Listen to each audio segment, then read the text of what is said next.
Chief Justice of India, Justice T.S. Thakur, Honorable Judges of the Supreme Court and of the High Courts, distinguished guests and friends, ladies and gentlemen,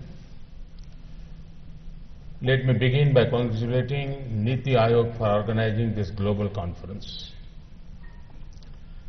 Perhaps the simplest definition of arbitration comes from Mahatma Gandhi, who said, "I had learned the true practice of law. I had learned to find out the better side of human nature and to enter man's heart. I realized that the true function of a lawyer is to unite the parties involved in a dispute. The lesson was so indelibly burnt into me that the last part of my time during the 20 years of my practice as a lawyer was occupied in bringing about private company compromises of hundreds of cases. I lost nothing thereby, not even money, and certainly not my soul." Friends, India is today the fastest growing major economy and one of the most attractive destinations for FDI. Indeed, we stand out as a bright spot in the global economy. This is the result of India's fundamental strengths: democracy, demographic dividend, and demand. We need to fully harness these strengths. This can happen only if businesses make long-term investment that create jobs and sustain economic growth. Our domestic market has been fragmented. Different taxes across different states have made goods and services more expensive. This has hampered growth in interstate commerce. We are enacting a goods and service tax law to create an integrated national market.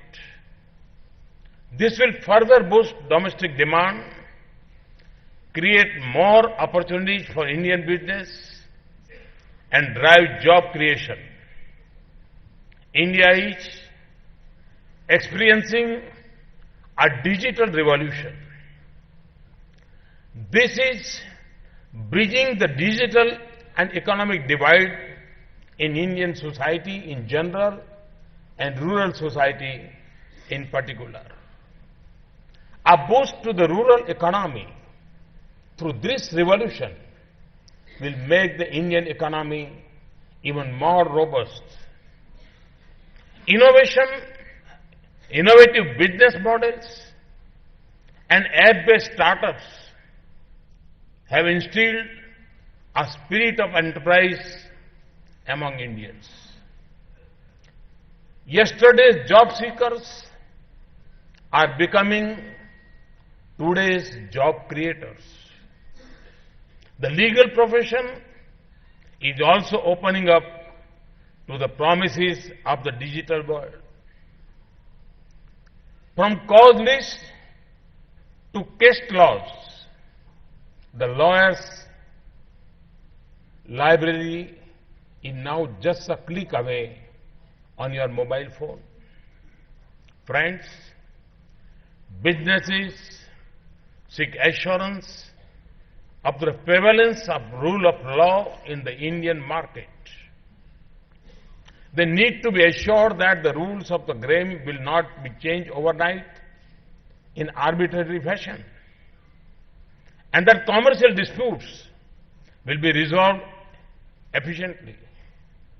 A robust legal framework backed by a vibrant arbitration culture is essential. Toward this end, we have initiated far-reaching legal reforms. Over 1,000 archaic laws have been scrapped.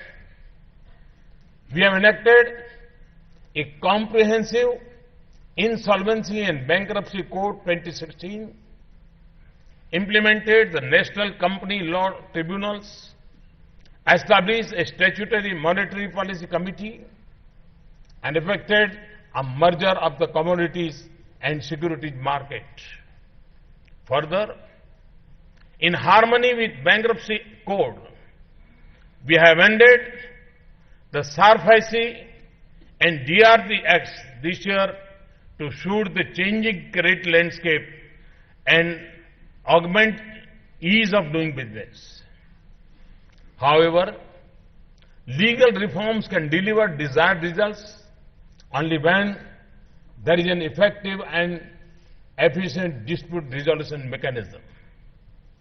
The independence of the judiciary is a basic feature of Indian Constitution. Common citizens as well as business repose immense faith in the integrity of the judicial process. Our government has taken various initiatives to improve the judicial infrastructure and administration. We have enacted the Commercial Courts, Commercial Division and Commercial Appellate Division of High Courts Act 2015 for speedy resolution of commercial disputes.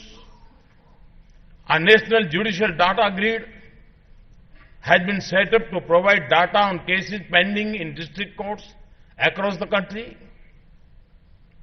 Steps are being taken under the e-court mission to computerize the entire court systems. Our government has been working on a strategy for convergence of existing tribunals. This will help transform the existing complicated tribunal system into a simpler structure. We need to simultaneously facilitate a vibrant ecosystem for alternate dispute resolution, including arbitration, mediation, and conciliation.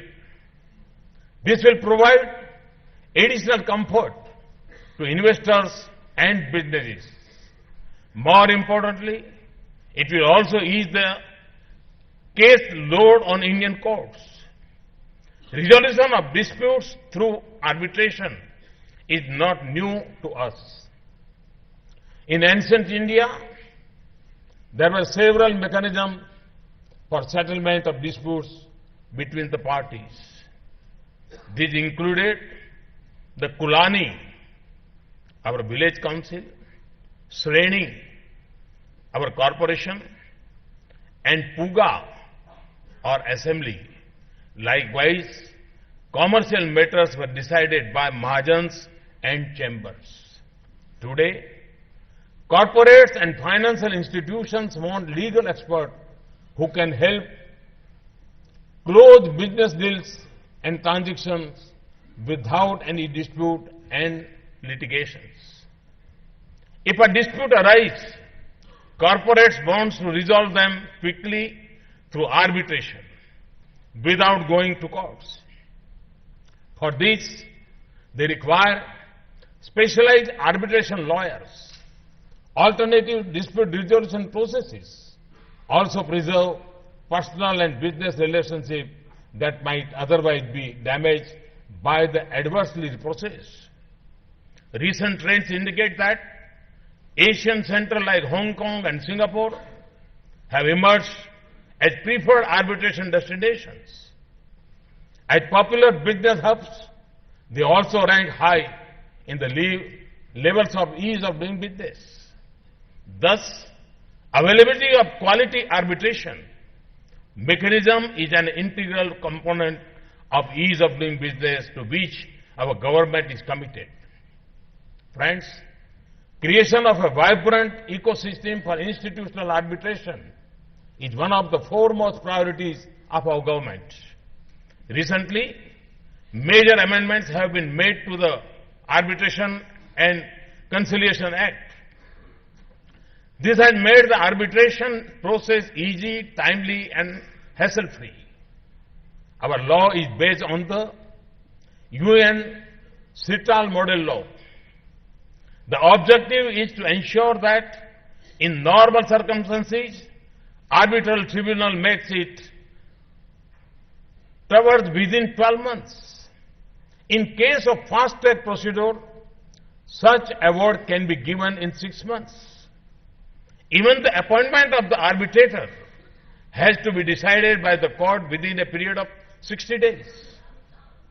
The impediments encountered earlier in the grant and process of award have been removed.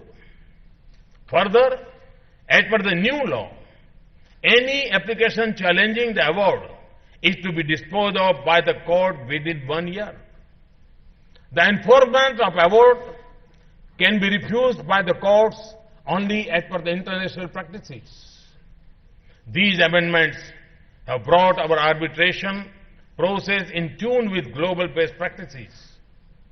This has given us an opportunity to emerge as a leading arbitration jurisdiction. However, great opportunities poses great challenges. These challenges include availability of excellent quality and globally recognized arbitrators, observance of professional conduct, ensuring neutrality and timely completion of proceedings, and cost-effective arbitration proceedings.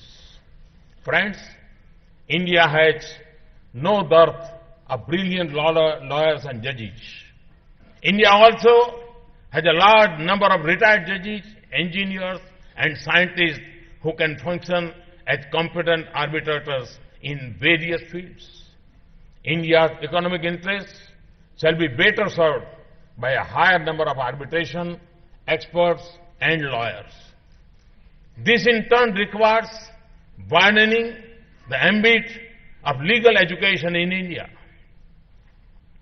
There is need to develop specialized arbitration, bar associations.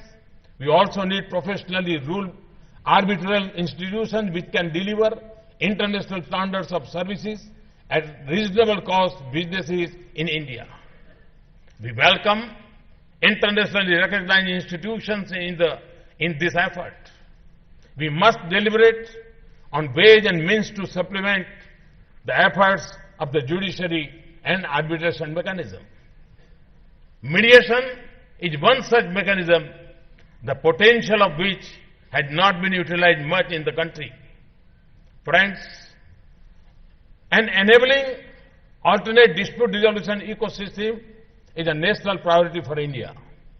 We need to promote India globally as an arbitration hub. As Roscoe Pound famously remarked, the law must be stable, but it must not stand still. We need to take inspiration from beyond our shores.